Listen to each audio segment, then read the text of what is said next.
Hello everyone, welcome to trending exam. मैं केशव झा और मैं आपको इंग्लिश पेडागोजी पढ़ाऊंगा। जैसा कि हम लोगों ने ऑलरेडी जो है आप लोगों के साथ सिलेबस डिस्कस किया हुआ था, तो आज जो है मैं लैंग्वेज पेडागोजी का यानी हमारी इंग्लिश पेडागोजी का पहला चैप्टर जो है जो कि होगा language learning and acquisition. Of course ये सीटेट और एस्टेट एग्जाम्स के लिए, सभी एस्टेट एग्जाम्स के लिए है। उसकी पहली क्लास लेने वाला हूँ, ठीक है। पहली क्लास है ये हमारी लैंग्वेज लर्निंग एंड एक्विजिशन के लिए, ठीक है। तो देखिए, हम लोग जो आज सबसे पहली चीज जो पढ़ेंगे वो पढ़ेंगे इसी सीरीज में, जैसा कि आप लोग यहाँ पर देख रहे हैं। क्या है हमारे पास? पहली चीज क्या दे रखी है? लैंग्वेज दे रखी है। सबसे पहली चीज हमने क्या दे रखी है? लैंग्वेज। तो अभी हम सबसे पहले लैंग्वेज के बारे में पढ़ेंगे, तो ये हमारी फर्स्ट प्रेफरेंस होगी। फिर लर्निंग होगी एंड देन हम एक्विजिशन की बात करेंगे। लर्निंग को हम लोग हिंदी में क्या बोलते हैं? अधिगम बोलते हैं। जबकि एक्विजिशन को हम लोग क्या बोलते हैं? एक्विजिशन को हम लोग बोलते हैं अर्जन। रही बात लैंग्वेज की, तो लैंग्वेज ऑफ कोर्स हम भाषा को कहते हैं। तो ठीक है, हम सबसे पहले इसी को पढ़ते हैं। तो चलिए आगे चलते हैं। देखिए, सबसे पहले जो चीज पूछी गई है वो यही पूछी गई है, यही बताई गई है हमें कि व्हाट इज लैंग्वेज। लैंग्वेज होती क्या है, भाषा है क्या, यही पूछा हुआ है। व्हाट इज लैंग्वेज, सबसे पहले ये बात समझना जरूरी है क्योंकि आप भाषा पढ़ रहे हो। अब देखो, सबसे इंपॉर्टेंट बात में से जो आप लोगों को बता रहा हूँ वो ये है कि ये जो भाषा है, जरूरी नहीं है कि मैं सिर्फ इंग्लिश पेडागोजी की ही बात कर रहा हूँ। भाषा भाषा क्या है, ये तो आप किसी भी पेडागोजी के लिए ले सकते हो, है ना। किसी भी पेडागोजी की बात कर सकते हो आप। हिंदी में भी भाषा की परिभाषा होगी, संस्कृत होगी उसमें भी भाषा की परिभाषा होगी, गुरुमुखी होगी उसमें भी भाषा की परिभाषा होगी, है ना। तो भाषा क्या है, ये क्वेश्चन तो आपकी हर पेडागोजी के अंदर आता है, ठीक है। लैंग्वेज पेडागोजी, अब चाइल्ड डेवलपमेंट बोल दोगे तो उसकी बात नहीं कर रहा हूँ मैं लैंग्वेज पेडागोजी की बात कर रहा हूँ, ठीक है। तो देखिए क्या लिखा हुआ है यहाँ पर। यहाँ पर लिखा हुआ है कि different people have defined language. Different people have defined language in their own certain way. देखिए, एक बात होती है, एक बहुत ही फेमस थ्योरी है, वो ये कहती है कि टू डॉक्टर्स और two clock will never agree with each other. यानी कि ऐसा बोला जाता है, ये मेरी बोली हुई बात नहीं है, एक थ्योरी है, वो कहती है कि दो डॉक्टर जो होते हैं और या फिर दो घड़ियां जो होती है वो आपस में कभी सहमत नहीं होती हैं, ठीक है। तो इसीलिए हर एक इंसान का, और जब आपको पता है कि हमारे जो बड़े बड़े वो आते हैं, विचारक आते हैं जो कि चीज़ों के बारे में स्टडी करते हैं, तो हर एक के चीज़ों को समझने का अपना एक अलग तरीका होता है। तो डिफरेंट पीपल जो थे उन्होंने अलग अलग डेफिनेशन दी हुई है और उनका हर एक का अपना सर्टेन वे है। इंपॉर्टेंट बात यह है कि उन सब ने जो बातें बोली है वो करेक्ट है, क्योंकि अगर उन्होंने इनकरेक्ट बोली होती तो हम पढ़ते ही क्यों। So they are all correct, they all are correct, ठीक है। तो अब जरा हम उनमें से ही कुछ के बारे में पढ़ेंगे। We are going to discuss some of them. तो चलिए करते हैं, नेक्स्ट स्लाइड पे बढ़ते हैं। देखिए, मैं सबसे पहले जो जिनकी बात करने वाला हूँ वो है ओजस पर्सन। ओजस पर्सन, इन्होंने कहा था कि लैंग्वेज यानी भाषा जो है क्या है, is a set of human habits. अब हैबिट्स को आप क्या बोलोगे? आदत बोल लोगे। तो मानव की जो आदतें होती है उनका जो एक सेट होता है उसी को हम भाषा कहते हैं, उसी को हम भाषा कहते हैं। कि आपकी जो आदतें हैं उनको अगर आप इकट्ठा कर दो तो आप एक भाषा की ही बात कर रहे हो। तो आपकी आदतों से आप क्या बताते हो, क्या पर्पस क्या है आपकी आदतों का। तो भाषा का जो पर्पस, क्योंकि भाषा जो है वो आपकी आदतों से बन रही है, तो द मेन पर्पस जो है, the purpose of which is to give expression of thoughts and feeling. ये बहुत सारे बच्चों को प्रॉब्लम होती है, मैं एक बार फिर से दोबारा अंडरलाइन करूंगा इसे कट करके। ये बहुत सारे बच्चों को प्रॉब्लम होती है कि हम लोग ना, हमारे दिमाग में बहुत कुछ चल रहा होता है, हमारे मन में बहुत कुछ चल रहा होता है, लेकिन हम उसे एक्सप्रेस नहीं कर पाते। ना तो हम अपने थॉट्स को ही लोगों को बता पाते और ना हम अपनी फीलिंग ही सबको बता पाते। फीलिंग से तो वैसे भी तुम लोगों को समझ में आ गया होगा, काफी ज्यादा फीलिंग्स वाली चीजें होती है ना। तो आप लोगों को पता है कि हम सबके सामने अपनी फीलिंग जाहिर नहीं कर सकते, हमें ऐसे ही बताया गया है। तो क्या, कैसे जाहिर कर सकते हो, क्या जरिया क्या है जाहिर करने का? तो लैंग्वेज, लैंग्वेज ही का ही जो है पर्पस है। लैंग्वेज का पर्पस है कि वो आपको एक्सप्रेशन दे, किस चीज का? ताकि आप अपने थॉट्स और अपनी फीलिंग्स को दूसरों को बता सके। ये कौन कह रहे थे? ओजस पर्सन, नाम याद रखना आप लोग, ठीक है। उसके बाद जो दूसरे थे, देखो इनका नाम बोलने में आप लोगों को थोड़ी सी तकलीफ हो सकती है, मैं ड्यूई बोलता हूँ, और वैसे है भी इनका नाम यही, जॉन ड्यूई। ठीक है, ड्यूई कह सकते हो, डू द ड्यू होता है ना, माउंटेन ड्यू, तो ड्यूई। ठीक है, according to John Dewey, according to John Dewey. ठीक है, जॉन ड्यूई की बोली हुई बात कोई गलत नहीं है, मैं ये नहीं कहता कि इनकी बोली हुई बात गलत है, पर इनकी बात को ना एक अलग सर्टेन वे में बोला गया। तो पहले हम लोग ये पढ़ते हैं कि इन्होंने बोला क्या था। तो क्या बोला हुआ है कि language exist only when it is listened और एज वेल एज स्पोकन। तो इन्होंने क्या कहा कि अगर आप बोल रहे हो, यानी अगर आप स्पीक कर रहे हो और कोई उसे सुन भी रहा है, अगर ये दोनों की दोनों प्रक्रियाएं साथ में हो रही हैं, तो ये लैंग्वेज है, वरना ये लैंग्वेज नहीं है। यानी अगर आप सिर्फ स्पीकिंग कर रहे हो तो वो लैंग्वेज नहीं है, या फिर अगर आप सिर्फ लिसन कर रहे हो, मैं एल आई लिख देता हूँ ताकि आपको कंफ्यूजन ना हो, तो भी वो लैंग्वेज नहीं है। ये कहना था जॉन ड्यूई का। क्या कहा इन्होंने कि अगर आप लिसन कर रहे हो साथ ही साथ बोला भी जा रहा है, तो वहां पे ही आप लैंग्वेज की बात कर रहे हो। ठीक है, इनके हिसाब से इनका कहना ये था कि जो आपके ये है हियरर, यानी जो आपकी बात सुनेगा, वो एक इंडिस्पेंसेबल पार्टनर है, यानी उसे आप हटा नहीं सकते। ऐसा नहीं है कि इसकी ज़रूरत नहीं है, इसकी ज़रूरत हमेशा रहेगी, और ये आपके पास होना ही चाहिए अगर आपको लैंग्वेज को डिफाइन करना है। देखिए, मेरे को इनके डेफिनेशन में कोई प्रॉब्लम नहीं है, लेकिन क्या होता है कि हमारे पास दो तरह की कम्युनिकेशन होती है। जब हम यहाँ पर बात कर रहे हैं स्पोकन की और लिसन की, तो कहीं ना कहीं ये क्या हो गया, कम्युनिकेशन की बात हो गई। ये कैसी बात हो गई, कम्युनिकेशन की। अब कम्युनिकेशन जो होता है वो दो तरह के होते हैं, एक होता है हमारा वर्बल और एक होता है हमारा नॉन वर्बल। ठीक है, आई होप आप लोगों को ये पता होगा। वर्बल जिनमें शब्दों का प्रयोग होता है, तो ऑफकोर्स यही होंगे हमारे लिसनिंग और स्पीकिंग वाले। नॉन वर्बल होता है जिसमें आप बॉडी लैंग्वेज को देखते हो। बॉडी लैंग्वेज हो गई आपकी, आपके एस्थेटिक्स, आपके जो बिलीफ हैं वो हो गए, या फिर आपकी कहते हैं वो अपेयरेंस हो गया, आप किस तरह से दिखते हो, आपका चाल ढाल। कहता है ना, नेवर जज a book by its cover, but people will जज you on the basis of the cover you are wearing. तो अपेयरेंस जो है वो नॉन वर्बल कम्युनिकेशन का एक बहुत बड़ा पार्ट है। हमें हमेशा सिखाया जाता है दैट नेवर जज अ पर्सन, नेवर जज a book by its cover. But हम किसी को भी देखते हैं तो सबसे पहले उसके कपड़ों से या उसके जो पहनावा होता है उसी से हम उसको क्या करते हैं, जज करते हैं। तो ये क्या है, ये भी तो एक तरह का कम्युनिकेशन ही है ना, ये भी एक तरह की भाषा ही है। ठीक है, और सिर्फ लिखना और बोलने की बात हो गई तो फिर सांकेतिक भाषा कहा जाएगी। हम लोग से सिग्नल्स के थ्रू भी तो बात करते हैं। तो इसीलिए ये डेफिनेशन सही है, लेकिन मैं थोड़ा इससे ऊपर की बात करता हूँ। आई होप आपको समझ में आ गया होगा। अब ये जो दोनों ऊपर की डेफिनेशन देखी ना मैंने, तो दोनों डेफिनेशन देखने का जो मेरे को लगता है, मैं अपनी बात कर रहा हूँ कि सिंपल तौर पे अगर मैं बोलता हूँ, मैं अगर सिंपली स्टेट करना चाहता हूँ, तो वो ये कि लैंग्वेज एक मीडियम है। मीडियम क्या होता है, एक माध्यम है। ठीक है, एक माध्यम है, एक तरीका है। ठीक है, किस चीज का, बातचीत करने का नहीं, बातचीत करना तो इसका एक पार्ट हो गया। ये एक माध्यम है जिसके जरिए वन कैन एक्सप्रेस, एक इंसान जो है वो एक्सप्रेस कर सकता है, वो लोगों को बता सकता है, वो शेयर भी कर सकता है। देखो, आपके मन के अंदर कोई बात है वो एक्सप्रेस कर देना, और एक्सप्रेस कर देने का मतलब आपको ये फर्क नहीं पड़ता कि दूसरों को क्या लगेगा। ठीक है, एक्सप्रेस का मतलब ये होता है मुझे बोलना था बोल दिया। जब आप शेयर करते हो किसी चीज को, तो उसमें आप दूसरे की बात को भी ध्यान में रखते हो। ठीक है, एक्सप्रेस और देर शेयर में ये फर्क है। मुझे एक्सप्रेस करना, मुझे गुस्सा आ रहा है, मुझे गुस्सा दिखाना है, तो मैंने एक्सप्रेस कर दिया। मैं गुस्सा कभी शेयर नहीं कर सकता। ठीक है, I can not share my anger, I can express my anger. दोनों चीजें अलग अलग है। तो एक लैंग्वेज जो है वो एक मीडियम है जो कि जो कि आपको हेल्प करती है कि आप एक्सप्रेस करें या फिर शेयर करें। अब क्या शेयर करोगे, अपने आइडियाज को, आपके पास कोई आइडियाज है, आपके थॉट्स को, आपके विचारों को, आपके इमोशंस को, और आपकी फीलिंग्स को। ठीक है, इमोशंस को और फीलिंग्स को।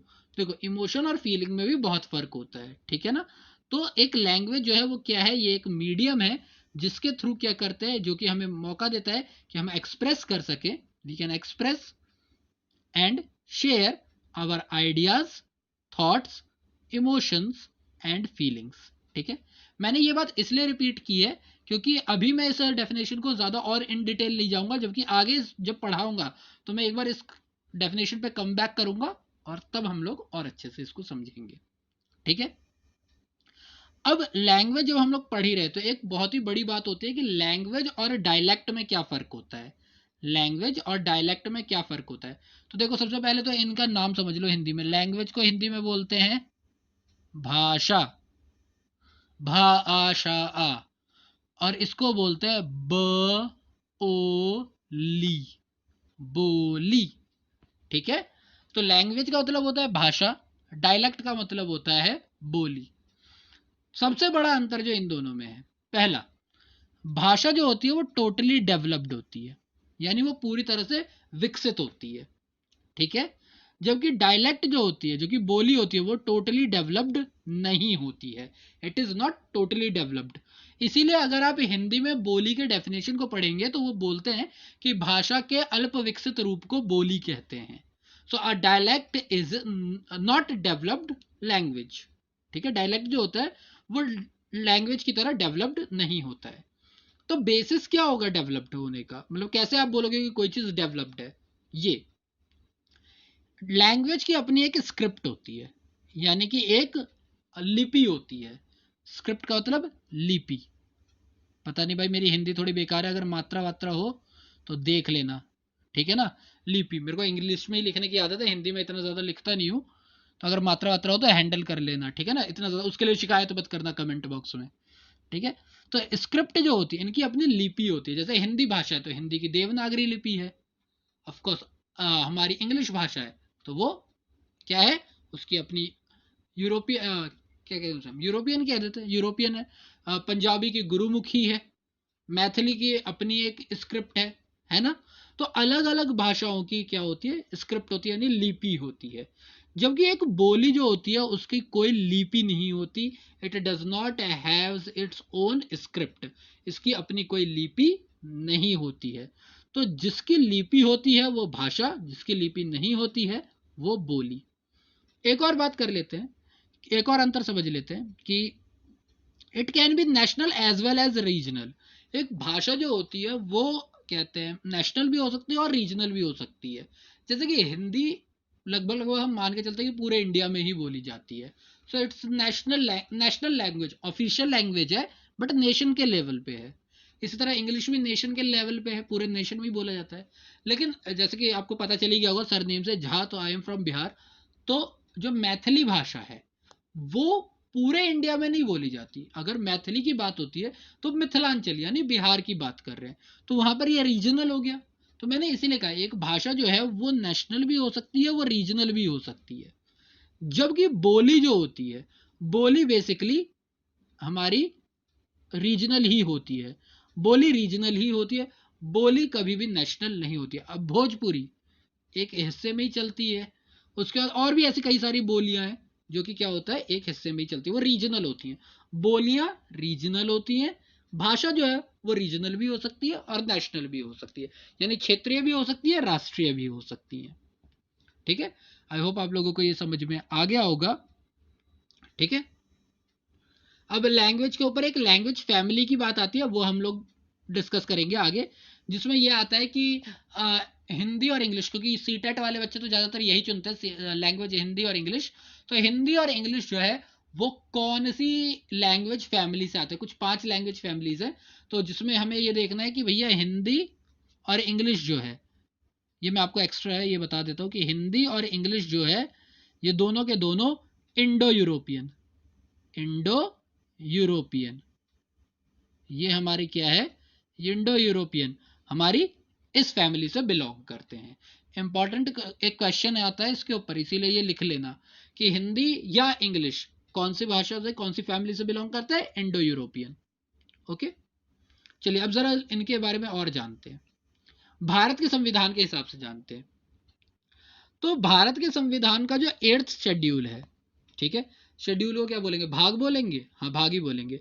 जो 8th शेड्यूल है इंडियन कॉन्स्टिट्यूशन का, वो कहता है कि इंडिया के अंदर 22 लैंग्वेजेस हैं, 22 लैंग्वेजेस। लेकिन लगभग लगभग 1600 से ज्यादा डायलेक्ट्स है, 1600 प्लस डायलेक्ट्स है, बोली। 22 भाषाएं हैं लेकिन 1600 से ज्यादा बोलियां हैं हमारे देश में। ठीक है।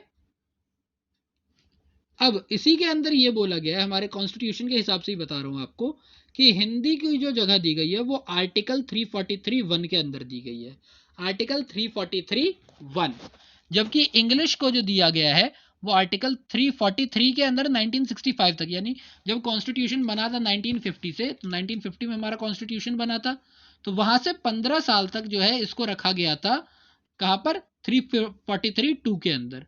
लेकिन उसके बाद आफ्टर 1965 इंग्लिश को 343(3) के अंदर रखा गया है। ठीक है। अब आप कहोगे कि ये क्यों पढ़ा रहा हूं मैं, इसका क्या मतलब बनता है भाषा से, तो ये सारी बातें भाषा से रिलेटेड है, इसीलिए पढ़ा रहा हूं। मैं आप लोगों को एक बात बोलता हूं कि ऐसा कई बार होगा क्लास में कि आपको लगेगा कि एग्जाम्पल, मेरी ना एक आदत है सिंपल सी, कि मैं क्लास में वही बातें बोलता हूं जो जरूरी होंगी। हाँ, ये हो सकता है कि कुछ बातें मैं इस क्लास में बोलूंगा लेकिन उसको कनेक्ट मैं अगली क्लास में करूंगा, ये हो सकता है, लेकिन मैं क्लास में बोलता वही हूँ। मेरी ये आदत है कि मैं क्लास में वही बोलता हूँ जिसके जिसका बच्चे को काम है, काम नहीं है मैं वो बात करता ही नहीं हूँ। ठीक है। तो जो जो मैं बोल रहा हूँ वो आप ध्यान से सुने। ठीक है। तो अब इससे आपको क्या पता चलता है, इससे आपको क्या देखने को मिल रहा है, सिंपल सी भाषा में देखोगे तो आपको ये देखने को मिल रहा था कि भैया जो बाई वन है उसमें हिंदी है, पहले 2 में था इंग्लिश, फिर 3 में था इंग्लिश। तो मैं ये बोल सकता हूँ ना कि English is given place after Hindi, यानी हमारे संविधान में हिंदी को पहले रखा गया और इंग्लिश को बाद में रखा गया है।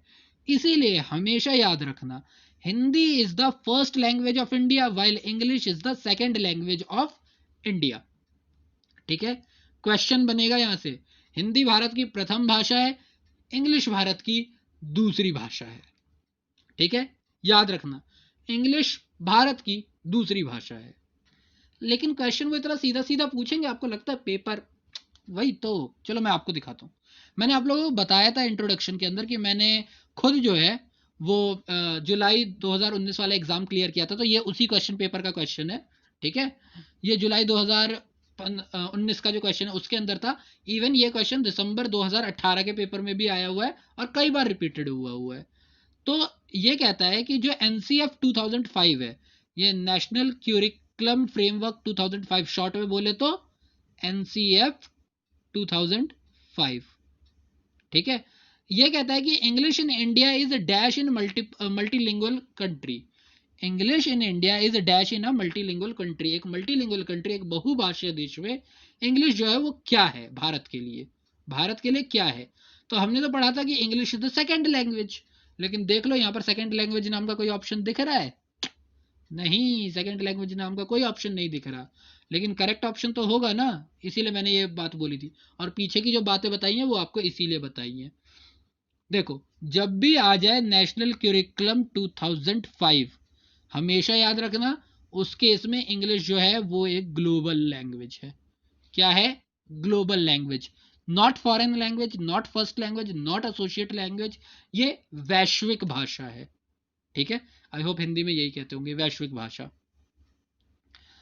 अब जरूरत क्या है भाषा की, देखो यहां पर मैंने कहा था आपसे, पीछे मैंने कहा था कि मैंने जो डेफिनेशन पढ़ा रहा हूं ये डेफिनेशन में पीछे आपके साथ डील करूंगा, है ना, एक बार मैं बात करूंगा इसके बारे में, तो यही है, करते जरा। Function of language, expressive function. Language क्या देता है, मैंने आपको कहा था ना, ये हमें एक्सप्रेशन देता है ताकि हम बोल सके लोगों को। सो एक्सप्रेसिव फंक्शन, एक भाषा जब आपके पास होती है तो आप अपनी बातों को दूसरों को बता सकते हो, आप एक्सप्रेस कर सकते हो, आप अच्छा फील कर रहे हो, बुरा फील कर रहे हो, वो एक्सप्रेस कर सकते हो। दूसरा, इंफॉर्मेटिव फंक्शन, यानी भाषा के द्वारा आप जानकारी ले सकते हो। जो जितने भी पुरातत्व विभाग वाले लोग होते हैं, हिस्टोरियंस होते हैं, वो क्या करते हैं, सबसे पहले लैंग्वेजेस के ऊपर ही तो ध्यान देते हैं ना, क्योंकि एक लैंग्वेज मिल जाएगा तो उस टाइम के, हम क्यों इतनी पुरानी पुरानी लिपियों को ढूंढते हैं, क्योंकि अगर हमें वहाँ की भाषाएं मिल जाएं तो हम बहुत सारी ऐसी चीज़ों के बारे में पता लगा सकते हैं जो हमें नहीं पता है। ठीक। तीसरा जो काम है वो तो है ही, अब सिंपल सी बात है, मैं किसी से को एक्सप्रेस कर रहा हूँ कि मैं कैसा फील कर रहा हूँ, मैं कोई इन्फॉर्मेशन ले रहा हूँ, तो यानी इन शॉर्ट मैं कम्युनिकेशन तो कर ही रहा हूँ ना, तो एक फंक्शन क्या है इसका, कम्युनिकेशन। चौथा, डायरेक्टिव फंक्शन, यानी ये डायरेक्ट भी कहता है, जैसे मैं कहता हूँ कि आप सुनो, आपको ये बात सुननी है, आपको ये बात याद रखनी है, तो एक भाषा के द्वारा ही तो आप किसी को निर्देश दे सकते हैं, डायरेक्ट कर सकते हैं, तो डायरेक्टिव फंक्शन भी है इसका। एक और चीज, लैंग्वेज जो होती है, नेक्स्ट जो चीज है वो क्या है, language is a dynamic. Language हमेशा चेंज होती रहती है, लैंग्वेज हमेशा चेंज होती रहती है। जैसे कि मेरी मम्मी वगैरह बताती हैं कि जब वो छोटी थी, गांव वगैरह में क्या आती थी, सिनेमा आता था। गांव वगैरह में क्या आता था, सिनेमा। फिर उसके बाद फिल्म आने लगी, और अब हम लोग मूवीज देखने जाते हैं। ठीक है, पहले सिनेमा, फिर फिल्म, फिर मूवीज। ठीक है, क्योंकि तीनों पहले मतलब अलग अलग था या जो भी था, पर ये क्या हुआ, एवोल्यूशन हो रहा है, भाषा का क्या हो रहा है, एवोल्यूशन हो रहा है। तो भाषा बढ़ती है, क्योंकि भाषा क्या है, स्टैटिक नहीं है, डायनेमिक है। भाषा हमेशा विस्तृत होती रहती है, बढ़ती रहती है। तो एवोल्यूशनरी फंक्शन। और दूसरा, प्रिजर्वेशन फंक्शन। देखो आप लोगों को अगर याद हो, तो अगर आप लोगों ने सीबीएसई से पढ़ाई की हुई है, तो 12th क्लास के अंदर एक चैप्टर था, the first lesson, the last lesson, flamingo के बुक के अंदर। उसके अंदर ये बात बोली गई थी कि अगर एक देश अपनी मातृभाषा की रक्षा कर लेता है, अगर वो अपनी नेशनल लैंग्वेज को संभाल लेता है, तो वो अपनी सभ्यता को बचा लेगा, वो अपनी संस्कृति को बचा लेगा। जर्मनी और फ्रांस की लड़ाई को लेकर के एक स्टोरी, अगर आप चाहो तो पढ़ भी सकते हो। तो प्रिजर्वेशन फंक्शन यही है। हम कह रहे थे ना अभी, पुरानी पुरानी बातें की, इंफॉर्मेटिव फंक्शन की जो बात की थी, इंफॉर्मेशन कब लेंगे, जब हम कुछ प्रिजर्व करेंगे तभी तो भाषा जो है वो चीजों को प्रिजर्व करने का, बचाव करने का, संरक्षण करने का काम भी करती है। चलिए अब आगे पढ़ते हैं, आगे बढ़ते हैं। अब learning and acquisition in first glance, यानी जब हम पहली बार सुनते हैं इन वर्ड को या पहली बार पढ़ते हैं, तो ये both word seem to have similar meaning, यानी इन दोनों का, लर्निंग और एक्विजिशन, मैं लर्न कर रहा हूं और एक्वायर कर रहा हूं। लर्न और एक्वायर, बात तो एक ही है ना, कि मेरे पास कुछ तो नई नॉलेज आ रही है ना, नॉलेज ऑफ समथिंग, यानी बेसिक बात तो ये, चाहे मैं लर्न करूं, चाहे मैं लर्न करूं, चाहे मैं एक्वायर करूं, कुछ ना कुछ तो मैं नया ही सीख रहा हूंगा। Have new knowledge of something, यही होगा। लेकिन जब हम ध्यान से पढ़ते हैं, जब हम इसको थोड़ा सा ज्यादा ध्यान से पढ़ते हैं, when we but when you learn carefully, it is easy to know that these words are very different, यानी इन दोनों ही शब्दों में का बहुत फर्क है। अब जैसे मैं हिंदी बोलूंगा तो आपको समझ में आ जाएगा कि एक का अधिगम है और दूसरे का अर्जन है। भाई मैं हिंदी मीडियम से नहीं था, मेरे को तो बहुत टाइम लगता था यही समझने में कि अधिगम और अर्जन। मुझे लगता था आप लोगों को समझ में आ जाता होगा, कोई दिक्कत नहीं है। क्या अंतर है, जरा पढ़ते हैं। तो the difference doesn't lie in what you learn, या आपने क्या सीखा है, इसमें कोई फर्क नहीं है। लर्निंग और एक्विजिशन, अगर मैं दोनों के ही, आपने क्या सीखा, मैंने कुछ नया सीखा, मैंने कोई न्यू नॉलेज ली है, तो इसमें तो कोई अंतर नहीं है। लर्निंग में भी वही बात है, एक्विजिशन में भी यही बात है। बट वो आपने लिया कैसे, आपने वो सीखा कैसे, हाउ यू लर्न, ये इंपॉर्टेंट है, और यही मेन जो है डिफरेंस है इसके अंदर। लर्निंग में और एक्विजिशन में मेन जो है प्रोसेस का डिफरेंस है। The both words, actually these होना चाहिए, दीज बोथ वर्ड्स, या द बोथ वर्ड्स कर लेते हैं, describe the process of having new knowledge, new knowledge. लेकिन हम लोग क्या बात कर रहे हैं, तो प्रोसेस की बात कर रहे हैं। मेन जो डिफरेंस है वो किस चीज का है, प्रोसेस का, कि हम कैसे सीख रहे हैं। What you learn not important learning और एक्विजिशन के लिए, how you learn is what the difference create. ठीक है, तो हम इसके बारे में और ज्यादा डिटेल में जानेंगे, पर आज नहीं। ठीक है, ये हम रखेंगे अपने नेक्स्ट सेशन के लिए। मैं नहीं चाहता कि एक ही दिन में पढ़ा दूं और फिर कहूँ कि अरे कुछ समझे तो आया ही नहीं। इसलिए मैंने ना तो अभी लर्निंग को छेड़ा है, ना मैंने अभी एक्विजिशन को छेड़ा है। ठीक है, आप लोग पढ़ो। सो ये हमारी फर्स्ट क्लास थी। So this was our first class, and actually I really hope कि आपको समझ में आया होगा कॉन्सेप्ट। और आपको कोई डाउट होगा तो आप लोग जस्ट फ्री हैं, आप लोग कमेंट बॉक्स में डालिए, और मैं बहुत ही हैप्पी होऊंगा अगर आप लोगों के आते हैं। मतलब I know that I am a good teacher, और मैं एक बार पढ़ा दूंगा आपको समझ में आ जाएगा। बट स्टिल इफ अगर आप लोगों को डाउट्स हैं तो प्लीज़ कमेंट बॉक्स में डालिए, and I will be happy to reply. So thank you for your time, and don't forget to hit like, subscribe, and please share भी करो आप लोग, ताकि और भी जो लोग हैं जिनके पास रीच है वो पहुंच सके। अगर फ्री में मिल रहा है लोगों को तो क्या बुरा है। अगर हम फ्री में ला सकते हैं, लोगों को बता सकते हैं, सिखा सकते हैं ट्रेंडिंग एग्जाम के थ्रू, तो क्या दिक्कत है। So thank you for your time and see you in the next class. Thank you.